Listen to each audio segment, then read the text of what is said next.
4, 3, 2, 1. Undaris Podcast. Hai, Assalamualaikum warahmatullahi wabarakatuh. Nah, pada hari ini kami kedatangan tamu. Beliau adalah Ibu Kepala SD Negeri Susuan 01. Beliau adalah Ibu Nur Hayati SPD. Selamat pagi, Ibu. Selamat pagi, Assalamualaikum. Waalaikumsalam. Bagaimana kabarnya Ibu pagi hari ini? Alhamdulillah. Nah, nanti kita di sini mau berbicara, ngobrol bareng sama Ibu. Kaitannya ada 3 hal nanti yang akan kita bicarakan sama Ibu. Yang pertama adalah telaah kurikulum, kemudian yang kedua adalah pendekatan saintifik, kemudian yang ketiga adalah tentang penilaian autentik di SD Negeri Susuan 01 ini nanti bagaimana, begitu Ibu. Mohon maaf sebelumnya Ibu, kami mau bertanya, sejak kapan Ibu mulai mengabdi di SD Negeri Susuan 01 ini? Tepatnya tanggal 26 Agustus 2012. Berarti sudah berapa lama ya Ibu mengabdi? Kurang lebih 10 tahun, kurang sedikit. Kemudian ini Bu, untuk kurikulum sendiri yang dipakai di SD Negeri Susuan 01 ini kurikulum apa? Pada saat saya kesini, ini saya masih menggunakan kurikulum 2006. Karena kurikulum yang baru kan belum. Nah, kemudian mulai tahun 2014 ini kami sudah melaksanakan kurikulum 13.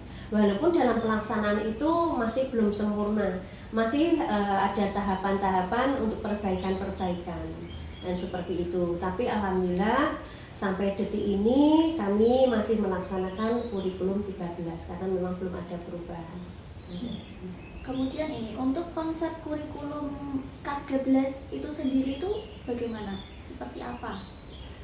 Konsep kurikulum 13 ini kan tematik ya.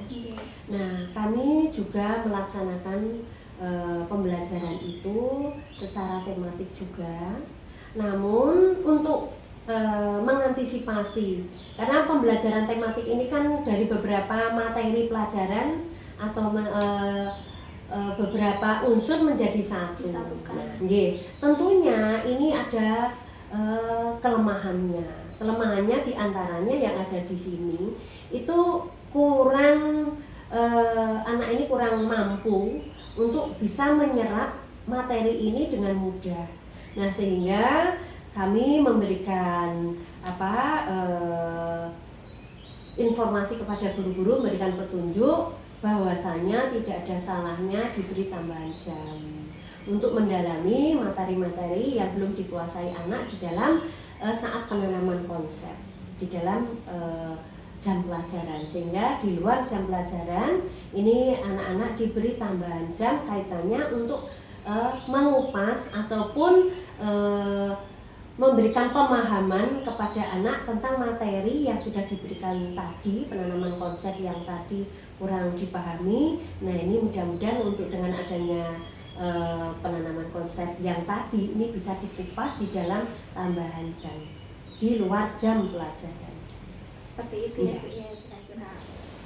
Selanjutnya Ibu, kemudian untuk peran kepala sekolah sendiri terhadap kurikulum K13 itu seperti apa? Peran kepala sekolah terhadap pelaksanaan itu sebagai manajer dan narasumber untuk dimintai kesulitan dari guru pada kami, artinya sebagai manajerialnya, sebagai pimpinan yang bertanggung jawab terhadap pelaksanaan kurikulum 13. Berarti kalau untuk peran guru sendiri itu sebagai pelaksananya atau sebagai apa Bu? Peran guru sebagai pelaksana, kemudian pembimbing, pengajar, yang terkhusus lagi mengadakan pendekatan kepada masyarakat terkait dengan pelaksanaan atau pembelajaran K13 ini. Harapannya dengan adanya kolaborasi tersebut, pelaksanaan K13 di SD Negeri Susuan 1 bisa terlaksana dengan baik. Dan tak lupa tentunya dari guru harus mengembangkan materi-materi yang ada di begitu. Karena materi-materi yang ada di kurikulum 13 ini kan masih minimal ya. Sehingga kami mempunyai tugas untuk mengembangkan, disesuaikan dengan tahapan-tahapan yang ada di lingkungan kita maupun perkembangan-perkembangan yang ada di masyarakat, khususnya di lingkungan Kabupaten Semarang dan umumnya di Indonesia. Kemudian upaya yang dilakukan sekolah itu sendiri untuk mendukung peran guru dalam mengembangkan K13 itu seperti apa kira-kira? Khusus untuk intern kami mengadakan istilahnya diskusi, kemudian mengadakan penilaian pembelajaran yang kami pantau ini setiap semester 2 kali, artinya untuk mengetahui perkembangan yang dilaksanakan guru, kemudian mengetahui kesulitan-kesulitan baik itu yang dihadapi guru maupun siswa. Terus kemudian untuk berikutnya kami mengadakan workshop, mengikuti workshop, kemudian mengadakan istilahnya diskusi di gugus, kemudian diskusi dengan sesama guru kelas. Intinya seperti itu. Nah, Ibu, saya mau bertanya mengenai pendekatan saintifik. Apakah di SD Negeri Dusun 1 ini sudah diadakan pendekatan saintifik? Tentunya kami dalam melaksanakan pembelajaran ini sudah melaksanakan pendekatan saintifik. Di antaranya dengan adanya pengamatan, kemudian dengan adanya anak-anak menanya kepada narasumber, dan pembelajaran ini tidak hanya terputus di dalam lingkungan sekolah, kami juga sering menghadirkan tokoh, di antaranya dari kepolisian, kemudian dari dinas kesehatan, kemudian dari yang mempunyai keterampilan, contohnya misalnya tentang pembuatan limbah yang digunakan atau bisa dimanfaatkan sebagai bahan yang ada di lingkungan kita dan dimanfaatkan oleh anak-anak. Ini juga. Kemudian dengan cara menalar itu artinya memberikan informasi kepada anak, memancing kepada mereka untuk bisa mengetahui ataupun berpikir tentang realita yang ada di lingkungan kita. Yang berikutnya mereka untuk bisa belajar berkomunikasi dengan siapapun. Jadi kami berharap anak-anak, karena di SD itu adalah untuk mendasari mereka, jadi kami memberikan dasar kepada mereka untuk belajar berkomunikasi atau bertanya kepada orang yang lebih mempunyai informasi lebih, artinya seperti itu. Nah, kalau untuk penilaian autentik, apakah di SD Negeri Dusun 1 ini sudah melaksanakan penilaian autentik? Penilaian autentik ini sudah kami laksanakan, di antaranya untuk menilai sikap, keterampilan anak dan pengetahuan. Itu.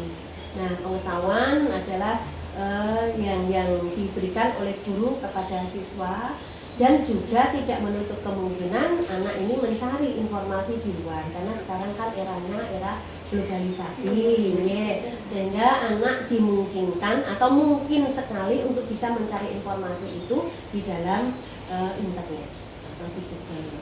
Kemudian terkait dengan penilaian sikap, ini kami memberikan contoh atau meneladani ataupun memberikan istilahnya teladan kepada mereka, dan mereka ini diharapkan untuk bisa bersikap baik, kemudian sopan terhadap khususnya orang yang lebih tua dan sesama teman.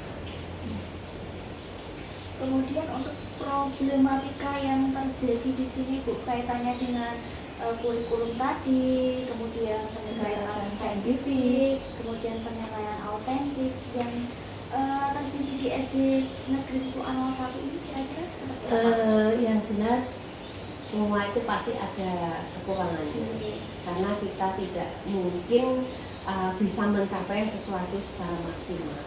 kembali lagi tergantung dengan situasi dan kondisi masyarakat yang ada di lingkungan khususnya. Dan ini untuk SD Susuan 1 ini siswanya kan tidak semuanya orang tuanya ini terpelajar, karena banyak juga ini orang tuanya yang bekerja di pabrik, sehingga tahunnya pagi disiapkan tinggal kerja, pulang anaknya sudah tidur. Nah kemudian orang tua ini kadang ada yang acuh dalam arti tidak mau tahu apa yang dialami oleh anak, ya, atau kendala-kendala yang dialami oleh anak. Nah ini diantaranya yang menjadi kendala untuk kami. Nah maka dari itu kami secara berkala ini memberikan istilahnya pengertian kepada orang tua dengan cara guru untuk berkomunikasi dengan membuat buku konsultasi, sehingga kendala-kendala yang ada di sekolah ini minimalnya ini bisa teratasi. Kalau maksimal saya kira belum, karena kembali lagi situasi dan kondisi masyarakat yang ada di sini ini adalah buruk, sehingga kami memang belum bisa maksimal untuk bisa melaksanakan pembelajaran saintifik ini secara maksimal. Dan untuk harapan kami ini kami secara rutin ini pada saat khususnya penerimaan rapot ini mengadakan pendekatan kepada orang tua agar mereka lebih memperhatikan kepada anak-anaknya, diantaranya walaupun pulang kerja sudah malam, tolong untuk dilihat anak-anaknya, perkembangan dari anak-anaknya maupun tugas-tugas dari sekolah. Nah apabila memang belum kerjakan, nah bagaimana caranya untuk bisa membimbing mereka di dalam belajar dan mengerjakan tugas tersebut. Karena namanya anak ditinggal orang tua, ini kadang ya semaunya sendiri, apalagi orang tua yang berangkat pagi pulang malam, ini sangat menjadi kendala untuk kami. Maka dari itu mau tidak mau pendekatan secara pribadi kepada orang tua ini sering kami lakukan dengan adanya konsultasi kepada orang tua siswa. Jadi setiap kelas ini kami berusaha untuk dari masing-masing guru selalu ada komunikasi, khususnya bagi anak-anak yang mengalami kesulitan belajar. Kemudian untuk kedepannya, kurikulum K13 ini kan akan berganti dengan kurikulum terbaru nih Bu, kurikulum prototipe nanti.